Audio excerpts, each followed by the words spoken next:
like my name and address on the back.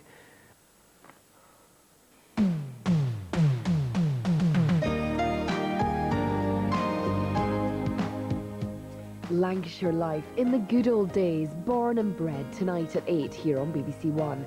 Then later at 9, Nicholas Lyndhurst plays an unscrupulous landlord that becomes embroiled in the death of his tenant, a brand new Murder in Mind.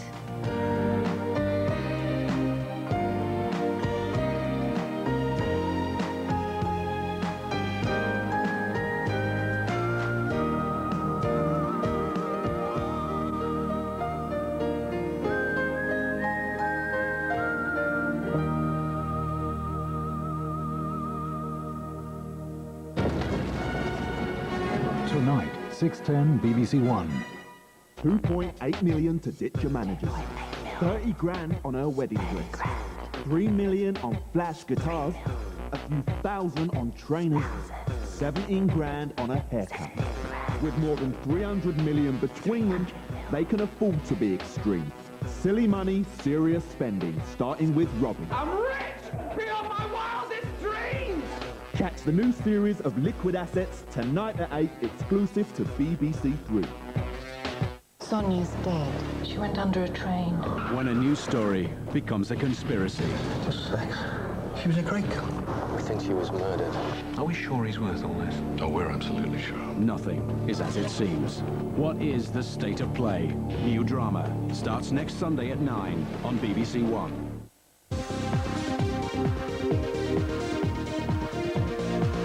It's Halloween, but Ben's not in the mood. My Family at 4:40 here on BBC One. Now though, points of view. Blah boobity bye blah blah. Blah boobity bye blah blah blah boobity bye blah blah blah blah blah. Oh, hello, and welcome. Now, what a week it's been. Such burning issues as, has Anne Robinson gone soft? Has Dirty Den dodged the Grim Reaper? And who'll get that job? And have I got news for you? But first, the fragrant Anne Robinson. She tossed her black leather and spiky heels in the wind and has become a bitter and twisted old school mom. The National IQ test, last Sunday night's glorified pub quiz, seemed to take us all to new heights of boredom. I remember when a Sunday evening with the BBC meant a lineup of the best performers showing their talents on Sunday night at the London Palladium. Such fun it was too. Ah yes, laddie, the roar of the grease paint. And now, what do we get from the BBC on the not-so-special Sunday? A 3-hour exam. I want escapism on a Sunday evening, not a test. So, not enough showbiz glamour for you, eh? Well, there's always the delectable Anne Robinson, good enough to eat. Has Anne Robinson gone soft? What happened to the dominatrix of the weakest link? Don't worry, the old Rottweiler still has a bite.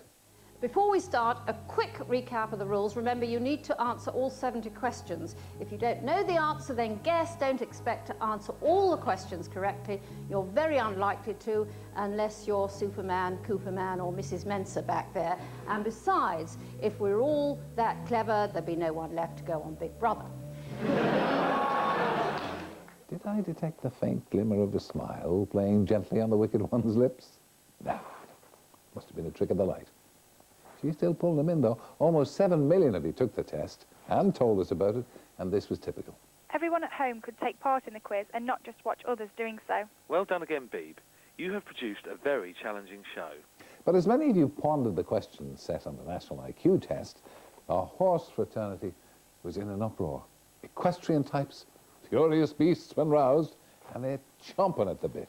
A mere 2 hours coverage of the badminton horse trials, an event which attracts 200,000 visitors. Pathetic.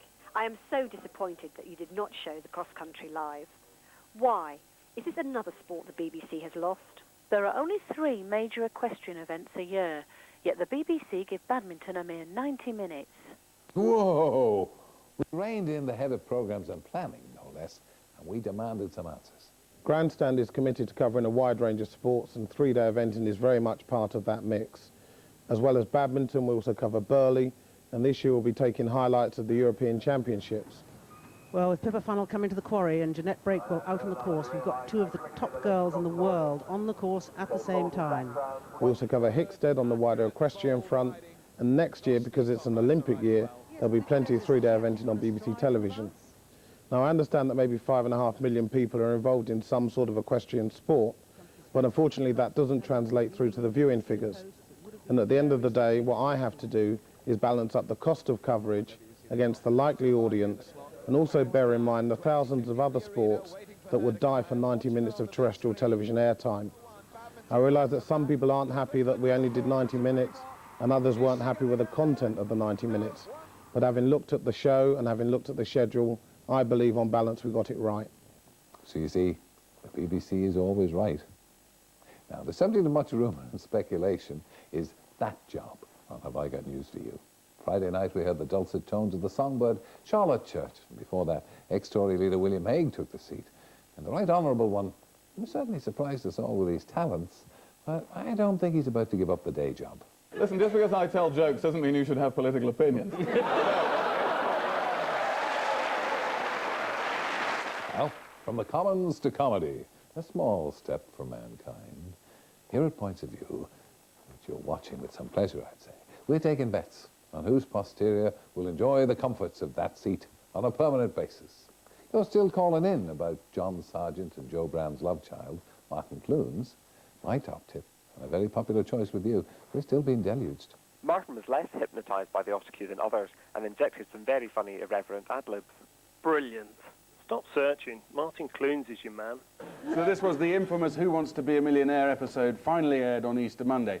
The alleged accomplice, Mr. Whittock, told the court he'd been coughing due to a frog in the throat, rhinitis, hay fever and asthma, at which the judge called out, B, rhinitis. Good old Martin's looking like the hot favourite so far. Some of you are still keen to cling to the wreckage. Angus Dayton still has his small but perfectly formed followers. Bring back Angus.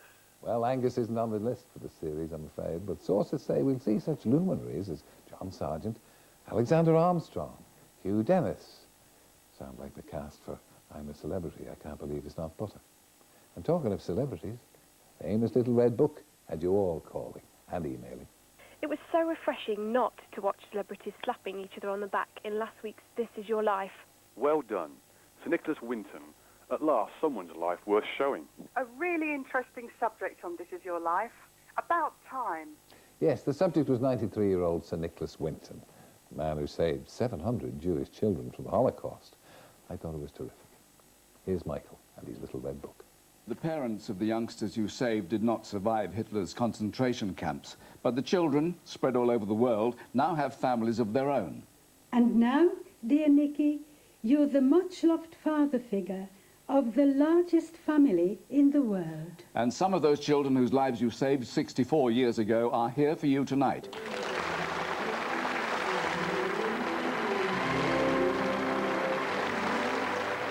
Vera Gisson. An extraordinary man and a very moving life story. And we asked if this is your life for planning any more real people's lives. You'll be pleased to know more real people are planned for future programmes. And those furtive types on This Is Your Life, they work under a cloak of secrecy. Each week, the subject is given a code name. Now, we think that Barbara Windsor's code name was Tinkerbell.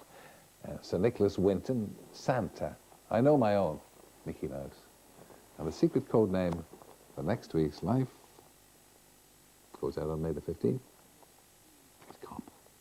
Guess who? No, I'll tell him. He'll have to guess.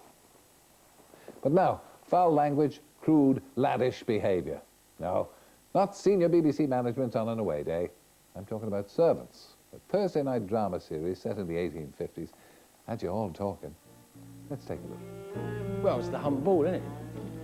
Don't want to put Mr. Jarvis's timetable out. There you go, Harry. All mouth and trousers. The trousers come off, love. For me, they don't. Oh, we can have a right now. Well, that was something from the series that we could show on a Sunday afternoon. And there is some strong language in the drama. I don't believe language like this would have been used. Utter filth. Did they really use those words in the 19th century? There are many factual and historical inaccuracies in this drama. So we paid a visit to Dereham House in Darkest Wiltshire, where the series was filmed. Spoke to the producer about the foul language, the historical inaccuracies, the general laddishness. Servants is set in 1850. I think what's unusual about it is that the working class characters, the people who are behind the facade, are centre stage. We've done a lot of research into anecdotal evidence of how people spoke, and we had a distinguished consultant on the show who looked at all of the language that we used. She did, didn't she? Grace me, you lucky. I'm aware that some words may jar with some people's ears, but you'd probably be surprised to find that the very thing that you think is modern has been around for hundreds and hundreds of years.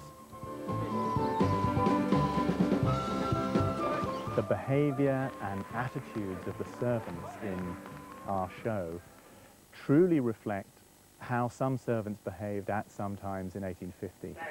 The underbutters, boys! That's my wife! Thank God, In a house on the scale of this one, the servants' quarters were separated from their lords and masters so that they couldn't be disturbed, but that cuts both ways. Lords and masters aren't disturbed by the servants, but equally the servants could party till 3 in the morning without being overheard, and there's plenty of evidence to suggest that they did. It has to be said, many of you are enjoying the series. You aren't offended at all by the content. A good, bawdy drama. This series is worth the TV licence fee alone. Steady on there, Stephen. A whole licence fee? Mind you, there are those who pay a lot more to watch those hairy hijinks in the drama Cutting It. Back for a second series. Many of you written in to say how much you love those scissor-sharp girls down the salon. Seems you've been missing all the crimping and curling that goes on.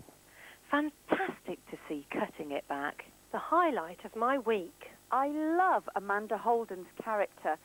Such a schemer. Hi, this is Mia Bevan. I'm not available right now, but please leave me a message and I'll get back to you. Or not, depending on who you are and how I feel. I think it's me. I'm back. Can you please stop ignoring my messages? We really need to get this divorce thing moving. And call me. You really couldn't get a better location, Mrs. Bella. I'll take it. Oh, she's quite the little vixen. And talking of scheming characters, last week we saw Son of Den on Eastenders. And now we're presented with the spectre of Dirty Den Watts, who, rumour hath, will cast a shadow over the Queen Vic once more. Rumours abound. The Prince of Darkness is back. Many of you are a bit confused. Is it true about Dirty Den coming back to Eastenders? I thought he was dead. I thought Dirty Den was dead. He took an early bath. In that dirty old canal? Here, is someone having a laugh?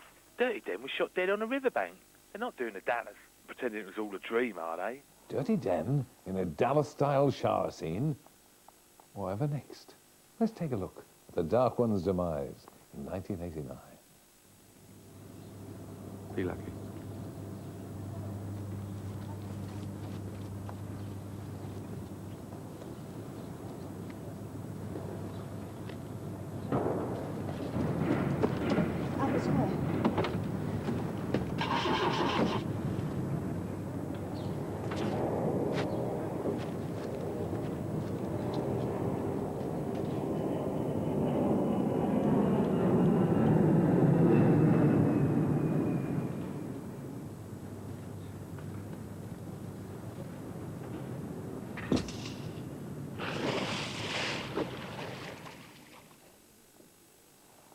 Death by daffodils.